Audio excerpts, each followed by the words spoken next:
Dikala semua orang udah yakin gold bakal menuju all time high lagi karena Senin Selasanya itu rally 1000 pips guys. Ternyata di hari Rabu Kamis Jumatnya dibanting lagi ke bawah dan weekly-nya malah closing merah. Jadi di minggu ini apa yang terjadi? Apakah dengan keputusan Powell yang katanya mau potong suku bunga yang akan membuat gold junam sampai ke 3.200 lagi? Kita bahas video ini.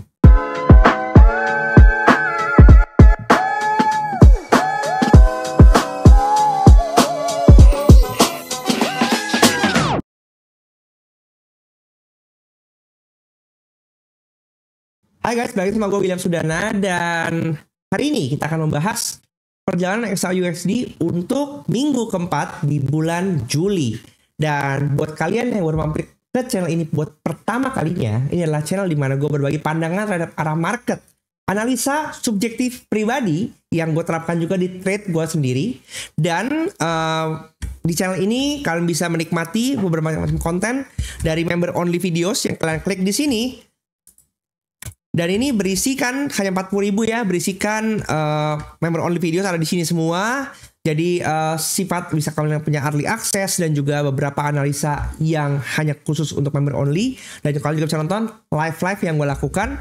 Kemudian psikologi market ada di podcast yang ini. Jadi kalian bisa tonton semuanya kalau ini gratis. Dan ada beberapa konten-konten yang menarik yang bisa kalian manfaatkan. Dan keputusan baru yang gue lakukan pada akhirnya setelah berpikir bermacam panjang, gue mencoba untuk bikin copy trade ya. Dan di sini copy trade-nya satu yang gue tekankan, nggak ada over promise target, ya, nggak ada hyper grow account, tapi kita grow steadily. Jadi ekspektasinya kita bisa growing minimal 5-6% per bulan gitu ya. Dan gue akan menggunakan broker ZFX di sini seperti yang udah biasa gue lakukan. Performance fee-nya 70-30 dibalikan di akhir bulan. Nggak ada garansi, of course, karena semua tergantung dari market condition.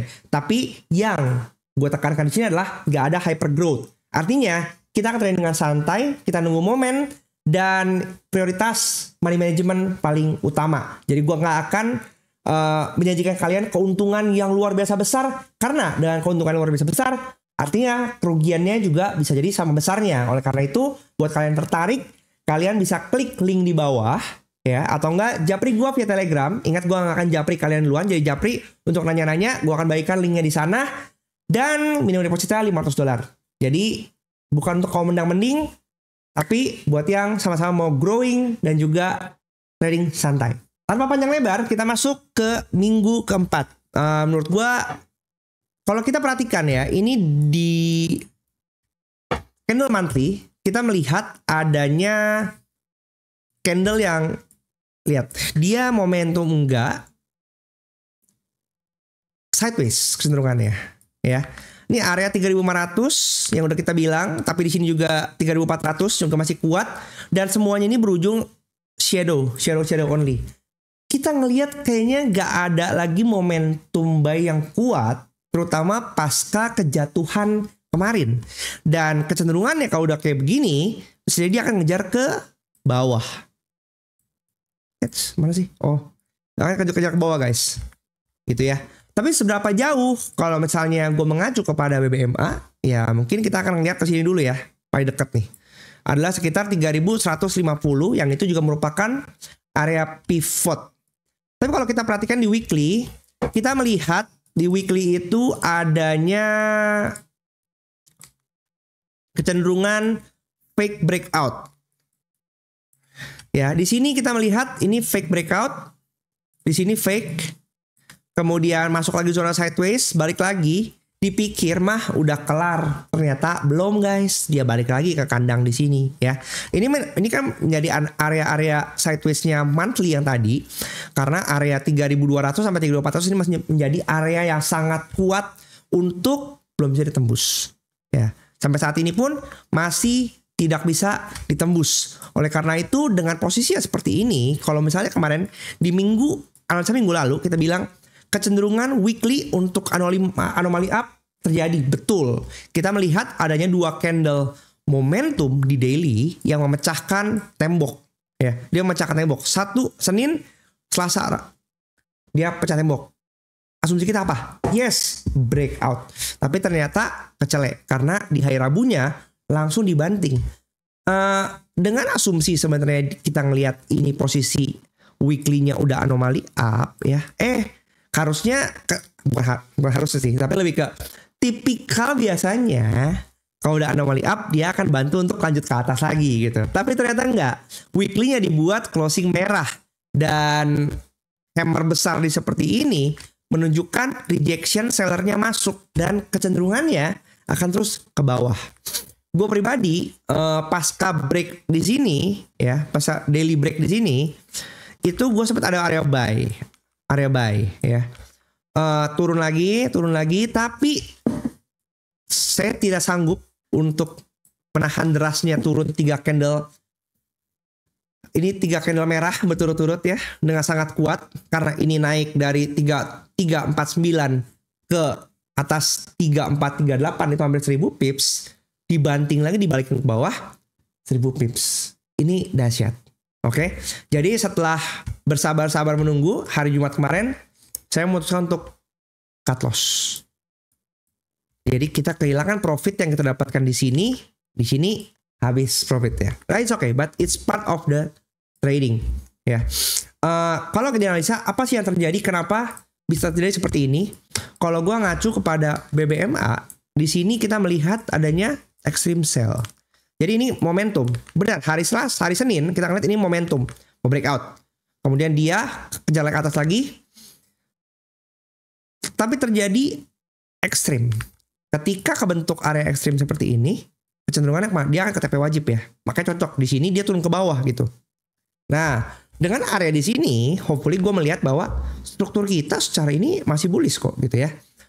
Kemudian gue coba untuk ambil area buy lagi di sini. Tapi saat dia udah mulai turun ke bawah di sini 3350, gue ngeliat gak ada nih tanda-tanda dia mau pembalikan. Walaupun udah di area di sini. Padahal di hari Kamisnya gue ngeliat wah masuk area di sini dia sempat reject ke atas. Good sign. Ternyata hari Jumatnya enggak, dia lanjut ke bawah lagi dan it's really hurt. Ya, it's really hurt. Bahkan di sini udah bentuk adalah konfirmasi untuk lanjut ke bawah. Probably yang akan kita tunggu adalah dia akan naik ke atas dulu baru turun lagi. Kelihatannya seperti itu. Itu yang kalau gue baca seperti itu sih. Ya. Di H4 pun kita ngelihat ini adalah pergerakan yang dahsyat, nggak ampun dari rally base rally di sini. Dia patahin di sini. Dia nggak ada ampun, nggak ngambil ke sini. Dia bahkan nggak sempat nge-retest. Ini di area di sini ya, nih ke-reject. Tapi dengan asumsi rejection di sini, hari Kamis tuh gue sempat ngeliat, oke, kita bisa nih dia ngejar ke atas dulu, kayak gitu. Tapi enggak, area di sini pun sama dia ditinggal, ya. Dia langsung turun lagi ke bawah untuk ngambil area di sini, ya. Jadi benar-benar drastis apa yang terjadi. Kalau gue ngeliat yang terjadi itu lebih ke sepanjang minggu kemarin, hari itu terutama hari Rabu Kamis, Trump berhasil melakukan agreement deal untuk tarif Eropa, China, dan ada beberapa negara lainnya lagi. Dan itu langsung direspon negatif oleh gold. Kemudian ada wacana Powell akan menurunkan cut rates ya setelah banyak nego-nego. Trump juga banyak berulang kali nyamperin Powell di minggu kemarin. Dan berita Thailand Kamboja nggak berhasil mendorong emas ke atas lagi. Jadi itu yang terjadi minggu lalu. It's okay, itu bagian dari trading. Tapi semua lossnya udah terukur. Kalau buat gua tetap nggak ada kata margin call sih. Karena semua udah dipertimbangkan dengan money management yang tepat. Sehingga ketika harus cut loss itu adalah bagian dari mitigasi resiko trading kita. Oke. Next, apa yang terjadi? Kita perhatikan di minggu depan. Ya, kita minggu depan dengan posisi weekly yang saat ini rejection kuat di atas. Kita melihat nih HB weekly kita ada di 3439, R1 weekly kita ada di 3390, pivot weekly kita ada di 3357, 3350 as always itu adalah area yang kuat ya untuk kita melihat itu bisa aja area pantulan, of course pivot weekly sekarang di 3337. LB weekly kita nggak jauh dari posisi harga sekarang, itu ada di 3325, tapi yang menarik adalah S1 weekly kita di 3276. Karena saat ini adalah minggu terakhir ya. Minggu depan adalah minggu terakhir dari bulan Juli, maka kecenderungannya kita akan masuk area HSH. Oke, HSH. Timing HSH monthly. Kita perhatikan open month kita ada di 3302. Maka kalau kita perhatikan kecenderungan untuk minggu depan itu bisa mengarah ke 330 ya, 3302. Nih, ada di sini, ada 3302. 3302 di sini. Dengan weekly yang hukum jikanya down, maka gue bisa ngelihat ya kita akan turun. So far belum ada tanda-tanda untuk momentum ya, tanda untuk momentum. Maka itu kita bisa pantau area pivot weekly dan RH weekly 3350 sampai 3390. Kalau kita turun ke area H4 ya 3350 dan 3390. Nah ini jadi posisi sekarang kalau gue ngelihat inducement kita harusnya adanya di sini ya, di base ini ya. Jadi kalau misalnya dia turun seperti ini, maka akan ambil area base untuk lanjut turun lagi. Dan pantauannya ya di sini. Nih, previous area di sini. Area di sini, jika ada rejection, apakah bisa menembus supply di sini? Kalau tidak, berarti akan kepantul ke di sini. 3350. 3360, 3360 ini ya, 3365. Oke. Base di sini. Habis dari drop, base drop. Tapi kalau misalnya dia berhasil ngambil area di sini, maka next supply ada di sini, base ini. 3390 sampai 3383. Ya. Itu akan jadi area pantauan kita karena ini jadi confluence untuk area yang udah berlalu. Nah, di sini. Ini juga area base yang di break, maka ini jadi breaker. Gitu. So, untuk buy area kita udah masuk ke sini. Kalau menurut gua sih sabar dulu. Kalau misal kita mau entry buy, apa yang mesti kita tunggu? Gua akan ngelihat di M15. Oke. Kalau kita berhasil untuk break area ini ya dengan momentum kencang. Dengan momentum kencang di sini. Nah, begini. Udah break 3350, karena tadi 3350 adalah area pantulan kita. Maka kita bisa tunggu area retrace-nya untuk masuk ke atas. Ya, paling nggak ke base yang ini. Nah, base yang ini nih. Tadi kan sejalan juga dengan area pantauan kita. Ya. Oke. Kalau kita lihat acuan BBMA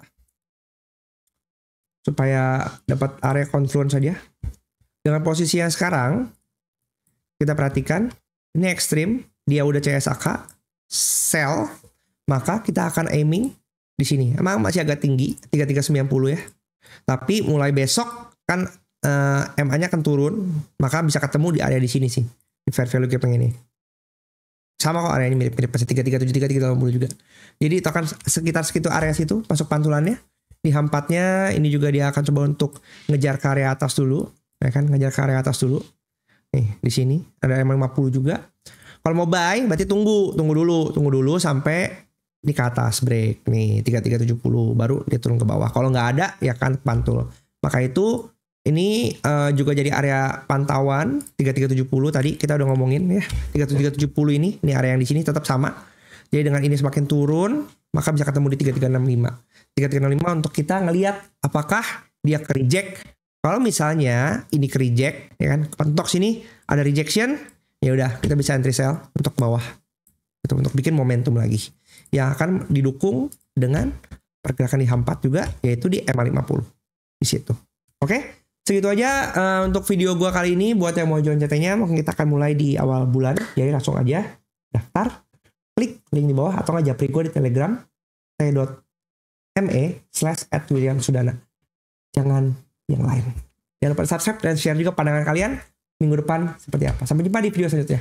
Bye.